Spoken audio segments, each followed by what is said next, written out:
April 4th, 1968, Memphis, Tennessee. Just a day after delivering his mountaintop speech in recognition of black sanitation workers, Martin Luther King Jr. was standing outside on his motel room balcony when the bullet flew. After years of preaching love, peace, and equality, his advocacy for civil rights came to a shocking and devastating end. Robert F. Kennedy was campaigning in Indianapolis that evening, and instead of delivering his prepared speech, he addressed the crowd about Martin Luther King's passing, and he spoke from his heart concerning the tremendous loss and concerning the future of America. Many of his words need to be heard deeply by us today, as injustice threatens our yearning for unity. I have some very sad news for all of you, and I think sad news for all of our fellow citizens, and for people who love peace all over the world. And that is that Martin Luther King was shot and was killed tonight in Memphis, Tennessee. Martin Luther King dedicated his life to love and to justice between fellow human beings. He died in the cause of that effort. In this difficult day, in this difficult time for the United States, it's perhaps well to ask what kind of nation we are and what direction we want to move in.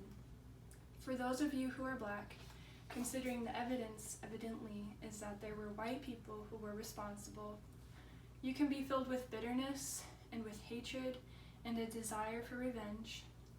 We can move in that direction as a country, in greater polarization, black people amongst blacks, white amongst whites, filled with hatred toward one another.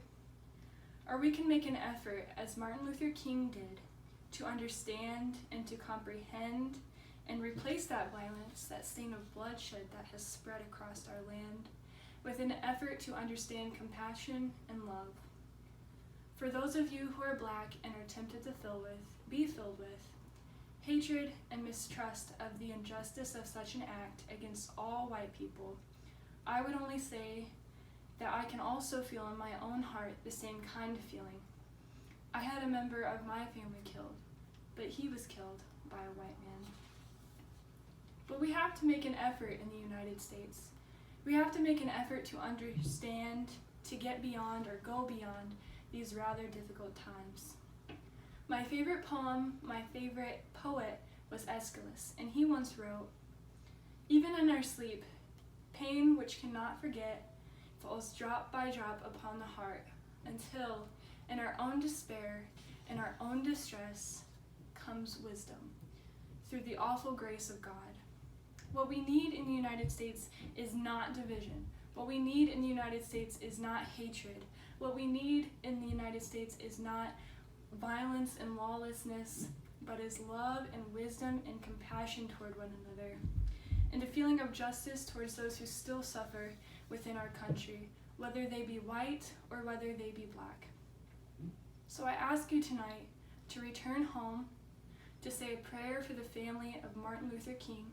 Yeah, it's true.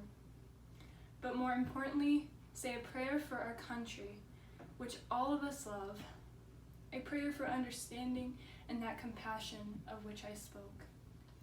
We can do well in this country. We will have difficult times. We've had difficult times in the past, and we will have difficult times in the future. It is not the end of violence, it is not the end of lawlessness, and it's not the end of disorder. But the vast majority of white people and the vast majority of black people want to live together, want to improve the quality of our life, and want justice for all human beings that abide in our land. And let's dedicate ourselves to what the Greeks wrote so many years ago, to tame the savageness of man and make gentle the life of this world. Let us dedicate ourselves to that and say a prayer for our country and for our people.